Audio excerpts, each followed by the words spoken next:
अत्याचारीहरूमाथि तुरुन्त राज्यले कारबाही गर्नुपर्छ र साझा हाम्रो एउटा पूर्वको गौरव जो मोकोमलुङ हात्तीबरा त्यसलाई संरक्षण गर्नुपर्छ।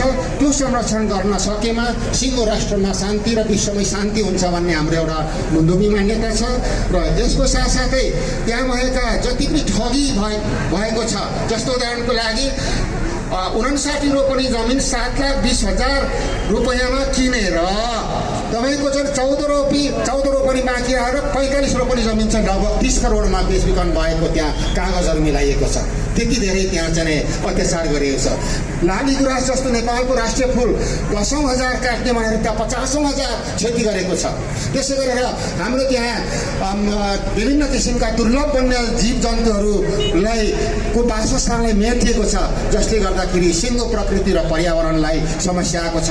त्यसो हुनाले यो सिङ्गो एउटा मुन्दुमी स्थल हामीले चन्द्र ढकाल जो निजी व्यवसाय हुन् तिनलाई अन्यत्र ठाउँमा नगर भनेको छैन, तर त्यो मुन्दुमी स्थल, त्यो साझा पवित्र धार्मिक स्थल, त्यो सिङ्गो राष्ट्रको गौरव, सिङ्गो हाम्रो राष्ट्रकै पहिचान भएर अहिले त्यो मोकोमलुङ उभिएको छ।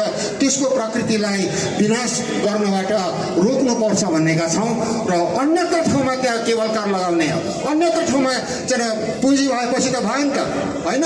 जहीँ जुनसुकै ठाउँमा गरे पनि हो, तर त्यो मुन्दुमी स्थल, त्यो मोकोमलुङ पवित्र धार्मिक स्थललाई शुद्ध राख्न, त्यहाँको प्रकृति र पर्यावरणलाई विनाश नगर्नको निमित्त हार्दिक अनुरोध गर्दछौँ। तर यति भन्दा पनि त्यहाँ यदि रोकावट भएन भने हामी त्यो मुन्दुमी स्थल संरक्षण गर्नको निमित्त हामीले कस्तो किसिमको योगदान दिनुपर्नेछ, त्यो योगदान दिन हामी जिउ ज्यान दिन समेत तयार छौँ भन्ने कुरा राख्दै मेरो 2 शब्द टुङ्ग्याउँछु। धन्यवाद। सेवा हाम्रो पत्रकार सम्मेलनको पत्र वाचन भइसकेको छ। पत्रकार जीवहरूको हामी पहिचान एकछिन पछिबाट लिन्छौँ र त्यो